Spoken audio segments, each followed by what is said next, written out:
مسجد اقصی اسلام کی 3 مقدس ترین مقامات میں سے ایک ہے، جس کی طرف سفر کرنا بھی باعث اجر و ثواب ہے۔ مسجد اقصی اپنے آپ میں ایک تاریخ ہے جس کا تعلق قوموں کا عروج و زوال اور پیغمبروں کے مبعوث ہونے سے ہے۔ مسجد اقصی مسلمانوں کے لیے قبلہ اول کی حیثیت سی رکھتا ہے، جس کی طرف رخ کر کے نبی اکرم صلی اللہ علیہ وآلہ وسلم اور آپ کے اصحاب نے تقریباً 1.5 سال تک نماز ادا کی اور لوگوں کو یہ پیغام دیا کہ اسلام کوئی نیا دین نہیں بلکہ یہ دین ابراہیمی ہی کی ایک شکل ہے جو حضرت موسیٰ اور حضرت عیسیٰ کی تعلیمات کو پھر سے زندہ کرنے اور اصل توریت و انجیل پر کے عمل پیرا ہے۔ واقعہ معراج اس بات کی دلیل تھی کہ القدوس سے اسلام کا کتنا گہرا تعلق ہے۔ نبی اکرم صلی اللہ علیہ وآلہ وسلم کا تمام انبیاء اکرام کی امامت کرنا ایک غیر معمولی واقعہ تھا۔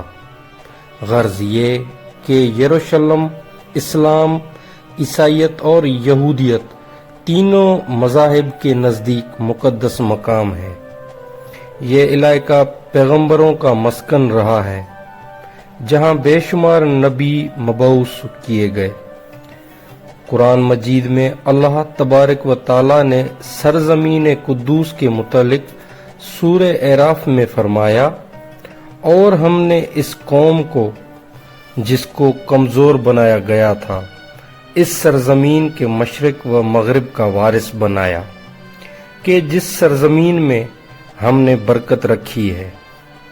اسی طرح سورہ اسراء میں فرمایا، پاک ہے وہ ذات جو لے گئی اپنے بندے کو ایک رات میں مسجد الحرام سے مسجد اقصی تک، کہ جس کے ارد گرد ہم نے برکت رکھ دی ہے۔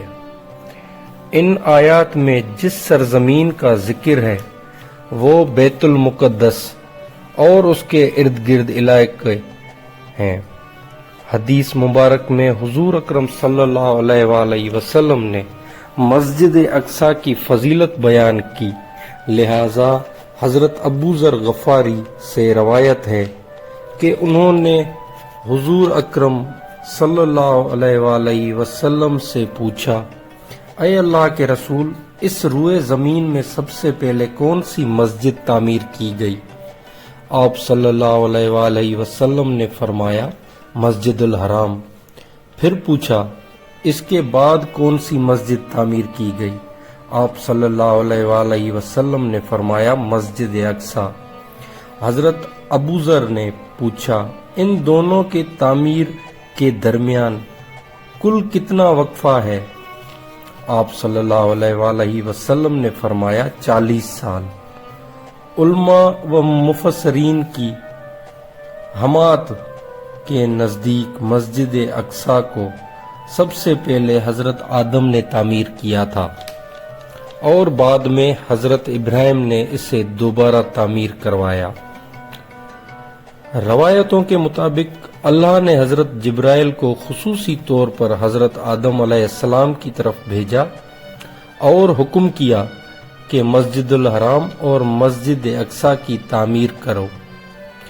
ابن حشام نے اپنی تاریخ میں لکھا کہ جب بنی اسرائیل فلسطین میں مضبوط ہوئے اور ان کی ریاست قائم ہوئی تو حضرت داؤد علیہ السلام نے بیت المقدس کی دوبارہ بنیاد رکھی، اور پھر آپ علیہ السلام کے جانشین اور فرزند حضرت سلیمان نے مسجد اقصی کی مکمل تعمیر فرمائی۔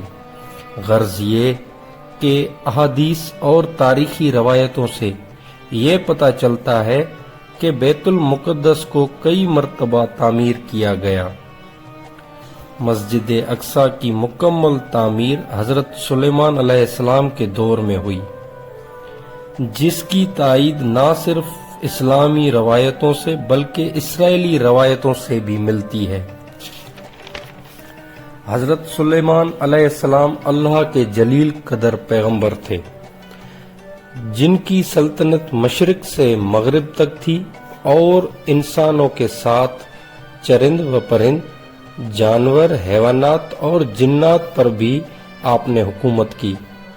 جنات آپ کے تابع اور فرما بردار تھے۔ اللہ نے جنات کو آپ کے تابع کر دیا تھا، جو حکومتی امور میں حضرت سلیمان علیہ السلام کے حکم کی تعمیل کرتے اور بڑے بڑے کام سر انجام دیتے۔ لہذا مسجد اقصی کی تعمیر میں حضرت سلیمان علیہ السلام نے جناتوں کو بھی لگا دیا تھا، جن کی تعمیر آپ کے بادشاہ بننے کے بعد ہی شروع ہو گئی، اور تقریباً 40 سالوں میں مسجد کی تعمیر مکمل کی۔ تعمیری مقام پر حضرت سلیمان نے شیشے کا حجرہ بنایا تھا، جس کے اندر آپ عبادت کیا کرتے تھے۔ آپ اپنے عصا کے سہارے کھڑے رہتے اور اللہ کی عبادت میں مشغول رہا کرتے تھے۔ آپ کی عبادت کافی طویل ہوئی تھی۔ آپ کئی ماہ کئی دن ایسے ہی کھڑے رہتے۔ جنات اپنے کاموں میں مشغول رہا کرتے۔ جب حضرت سلیمان کو یہ علم ہوا کہ جلد ہی آپ کی وفات ہونے والی ہے، تو آپ نے اللہ سے دعا کی کہ ایسا معجزہ صادر ہو جائے کہ ان جنوں کو آپ کی وفات کا علم ہی نہ ہو، اور وہ ایسے ہی اپنے کاموں میں مصروف رہیں اور مسجد کی تعمیر مکمل کر دے۔